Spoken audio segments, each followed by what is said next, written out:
Alors, comme je le mentionne toujours, lorsqu'on reçoit des candidats et candidates pour les élections municipales qui auront lieu le 2 novembre prochain, c'est du temps d'antenne que nous avons offert. D'abord, c'est que les candidats et candidates devaient nous faire parvenir un communiqué de presse. Et par la suite, on procédait à l'invitation de ces gens-là. Donc, aujourd'hui, on reçoit Jérôme Laviolette-Côté. Jérôme, bonjour. Bonjour. En passant, c'est important de mentionner que c'est du temps d'antenne gratuit offert aux candidats et candidates pour les élections du 2 novembre prochain. Jérôme Laviolette-Côté, vous avez décidé de vous lancer en politique municipale. Oui. Qu'est-ce qui vous motive à vouloir, d'abord, vous êtes candidat pour le district 1. Oui. Qu'est-ce qui vous motive à vous lancer En premier lieu, moi, c'est vraiment autant la politique municipale que l'implication citoyenne. Pour moi, c'est une des choses les plus importantes. Ça fait presque 20 ans, j'approche la quarantaine, ça fait presque 20 ans que je m'implique de façon citoyenne, soit bénévolement ou soit dans des organismes. Donc, pour moi, c'est la base. Donc, déjà en partant. Puis pourquoi le district 1? En fait, il n'y a pas de raison particulière de ce district-là, outre...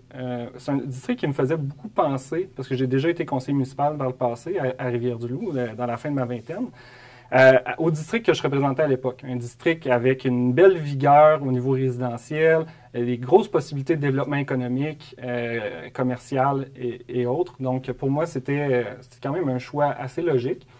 Mais en même temps, je ne cacherai pas que mon arrivée en politique, parce qu'encore cette année, je n'étais pas certain si c'était l'année où j'allais me lancer. Je savais qu'un jour, ça allait arriver ça fait longtemps que vous y pensez, c'est ça. Exactement, c'est ça, exact. Donc, à Montmagny, j'ai dit à ma conjointe, je vais regarder l'entrevue du conseiller sortant. Puis, bien honnêtement, je vous dis, si l'entrevue me plaisait, ou du moins, tu sais, amenait pas comme trop de malaise pour moi, j'aurais laissé ça, puis je me serais présenté. Mais là, j'ai vraiment senti dans cette entrevue-là un danger, quasiment une déconnexion entre un élu sortant puis son rôle, en fait, comme conseiller municipal. Je trouve ça, à la limite, un peu dangereux. Donc, je me suis dit, je vais me présenter. Si vous voulez des exemples un peu, le conseiller mentionnait dans ses promesses, ses enjeux, une augmentation de la population de 30 %. Puis, vous l'avez un peu relancé là-dessus en se disant, où vous allez les mettre, ces 30 % de personnes-là de plus? Puis, pour moi, c'est un non-sens de promettre ça à des citoyens, de dire que en 4 ans, on va augmenter la population d'une ville de 11 000 habitants à 14 000 ou 15 000 habitants. Juste moi, je m'implique sur le conseil d'établissement de l'école Saint-Thomas. Donc, déjà, il y a eu une consultation publique aussi pour le déplacement des 6e années dernièrement qui a été faite par le centre de services, où on nous disait que le ministère de l'Éducation n'avait aucune ouverture pour des nouvelles classes, pour même des classes flottantes, là, comme on voit là, un peu, ou même des déplacements. Fait que donc, 3 000 habitants de plus, M. Montmagny, c'est certainement quasiment 2 écoles primaires de plus à Montmagny. Puis vous saviez comme moi que 2 écoles primaires, ça ne se bâtit pas en 4 ans. Donc pour moi, c'est un peu mentir à la population que de promettre un 30 % d'augmentation. Fait que déjà pour ça, ça me choquait. Puis le deuxième point, désolé, là, je prends tout le temps, mais le deuxième point que je voyais, c'est aussi un peu une genre de déconnexion entre le rôle du conseiller, qui est un rôle pour justement guider les grandes orientations stratégiques de la ville, de surveiller aussi ce que l'administration publique fait. Donc ça, c'est notre rôle primaire. Et là, je voyais comme un peu la machine inversée. Nous autres, on va être là comme conseil municipal, puis on va tout diriger l'administration publique. On va passer à travers les règles, on va contourner ça. Puis après ça, on va voir qu'est-ce que ça va donner. Puis ça, c'est la fast track vers apparaître dans le journal après ça pour avoir fait quelque chose de pas correct, puis que finalement, c'est notre administration qui va payer. Fait que donc, pour moi, ça, c'est vraiment important. Puis j'amène comme candidature mon expérience comme conseiller municipal. Donc, pour moi, c'était flagrant qu'on avait quelque chose d'une déconnexion envers la vraie réalité. Mais sans défendre le candidat sortant pour ce que vous mentionnez, mais il y a quand même eu l'achat de terrains résidentiels. Ah, totalement. Et ça, il faut le mentionner. Et le boom économique de Lévis qui va un jour et prochainement avec la Lévis. Tout à fait d'accord. Je suis obligé de vous questionner là-dessus parce que le boom économique de la Lévis, à un moment donné, on va finir. Parce qu'il y a des gens ici. Il faut en profiter, effectivement. Qui travaillent. Alors, moi, je pense que c'est une opportunité qui se présente. Donc, comme je vous dis, là, je ne vais pas défendre les commentaires du mais il faut être réaliste. Si on regarde ici le document que j'ai là, ici, c'est le plan triennal des immobilisations de la ville de Montmagny. Ce document-là dit c'est quoi les grandes orientations que le Conseil a prises dans son dernier budget, celui de 2024-2025, puis vers où on s'en va. Puis si on joue carte sur table, on voit clairement que, exemple, au niveau des étangs aérés, le seul financement qui est mis, c'est 20 000 $. Puis une des choses les plus importantes pour une ville, si elle veut se développer, c'est sa capacité à traiter les eaux usées, puis justement à fournir de l'eau à ses citoyens. Donc si on ajoute 3 000 habitants de plus, il faut croire que ce dossier-là devrait être la priorité. Et c'est pas sexy de parler d'étangs aérés, mais ça devrait être la priorité du Conseil pour planifier justement cette hausse-là. Donc, je vois, il y a comme une déconnexion entre justement ce qu'il faut qu'il soit fait, qui est vraiment pas vendeur, qui n'est pas électoraliste, mais qui permet à ta municipalité justement d'aller chercher cette croissance active. Mais Jérôme, dites-moi, pourquoi le conseil municipal a autorisé l'achat des terrains là, tout près de l'hôpital? On s'entend que cet achat-là... J'entends très bien ce que vous dites. C'est ça. Et c'est important parce qu'on le vit, le problème à Lévis. Il y a un moratoire, justement, en raison de ces raisons-là, les eaux usées. Ouais. Mais là, on vient de se porter acquéreur de 180 terrains. 180 portes. On s'entend, ou terrain, ou peu importe, mais qu'on serait à 180 lots sur lesquels on pourrait avoir 300 ou 400 maisons. Mettons qu'on serait là. Bien, à 400 maisons fois 2 personnes, on est à 800. Donc, on est plus dans un ratio réaliste. Si cette personne-là est arrivée ici puis vous avez dit on va augmenter de 200, 300, 500 personnes dans les 4 prochaines années, on vise ça, on a fait une phase 1 avec 180 portes, puis là, on est sérieux. Ça, je trouve que c'est une démarche réaliste. Mais vendre du rêve, vendre 3000 habitants, je trouve que c'est juste... c'est pas sérieux. Jérôme, oui. Maintenant, je vais vous entendre sur qu'est-ce que vous voulez défendre au cours des prochains 4 ans si vous êtes élu le 2 novembre prochain. C'est sûr que comme conseiller municipal, c'est pas moi qui vais vous faire de promesses. En tant que tel, je pense que c'est le rôle des 3 candidats à la mairie de vraiment amener leur vision stratégique de la ville puis de la communiquer aux conseillers. Mais moi, comme conseiller municipal, une des choses vraiment importantes que je veux voir, c'est quoi, quasiment au jour 1, c'est quoi le déficit de maintien des actifs qu'on a à Montmagny. On a des infrastructures, des trottoirs qu'on voit qui sont... Bien là, ils ont essayé de les rafistoler un peu cet été, puis c'est super. Mais on a beaucoup d'infrastructures à Montmagny, puis c'est un joyau. Mais ces infrastructures-là amènent un coût de maintien. Donc, un coût d'entretien, si on peut dire, pour parler facilement.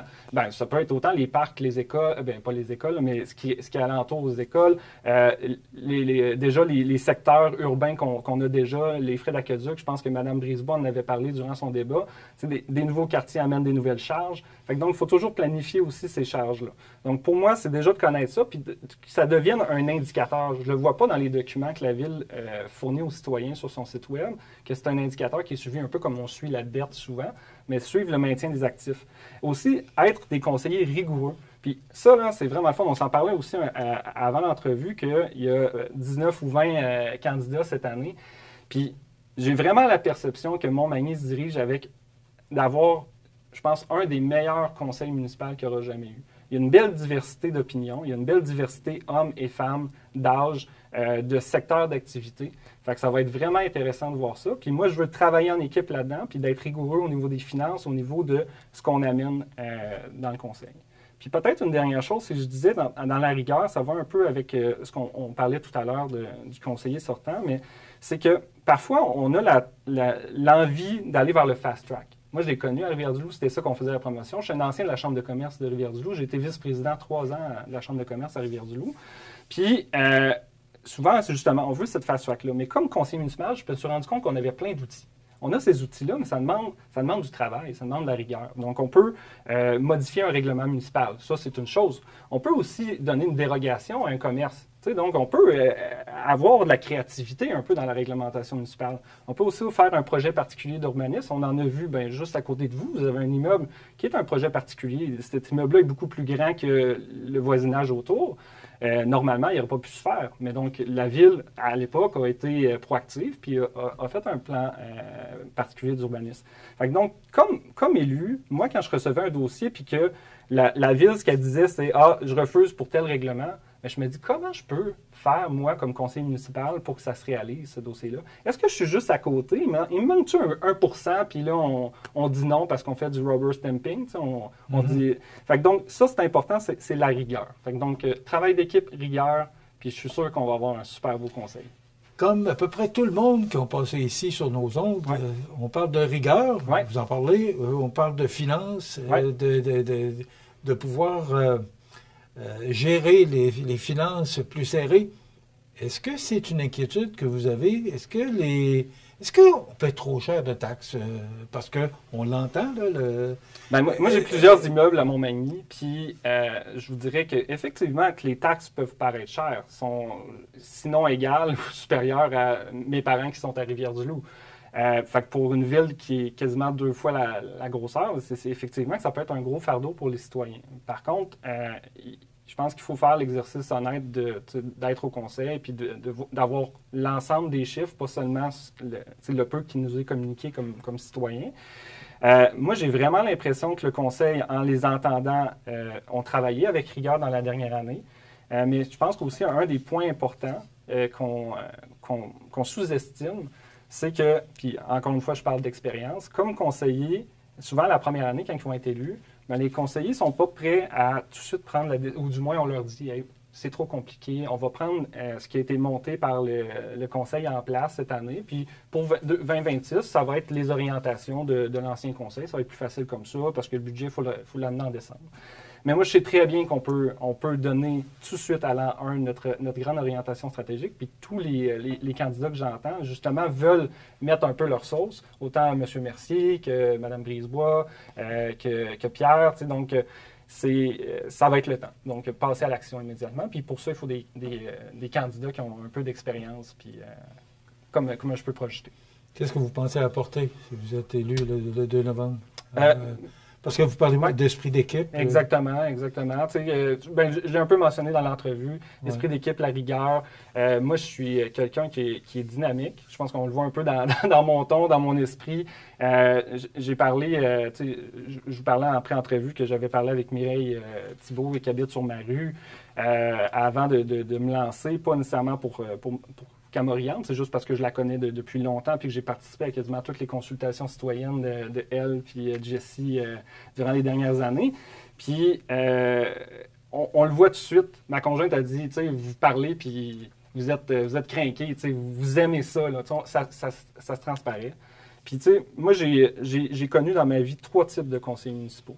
J'ai connu des conseillers municipaux qui étaient là pour l'argent, pour le prestige, qui étaient là pour avoir les ragots ou connaître un peu les informations, puis d'autres qui étaient là de cœur. Puis, mettons, Mireille, Jessie, c'est des gens de cœur, puis moi, je pense que je suis un conseiller de cœur aussi, puis c'est ce qu'on veut amener. Dans quelques secondes, il reste à peu près 60 secondes. Est-ce que vous pensez que la politique municipale, c'est plus difficile que du temps où vous avez été conseiller à Rivière-du-Loup?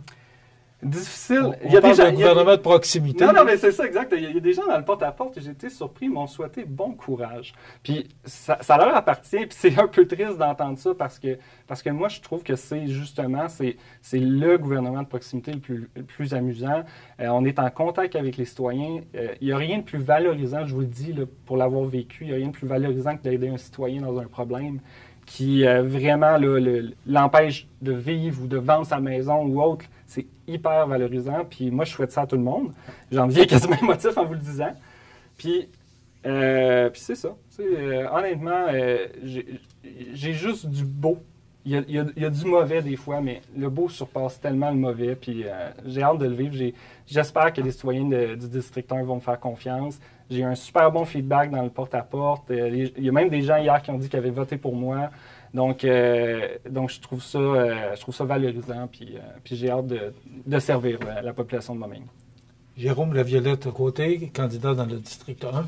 Merci beaucoup. Merci beaucoup. Voilà, ça complète.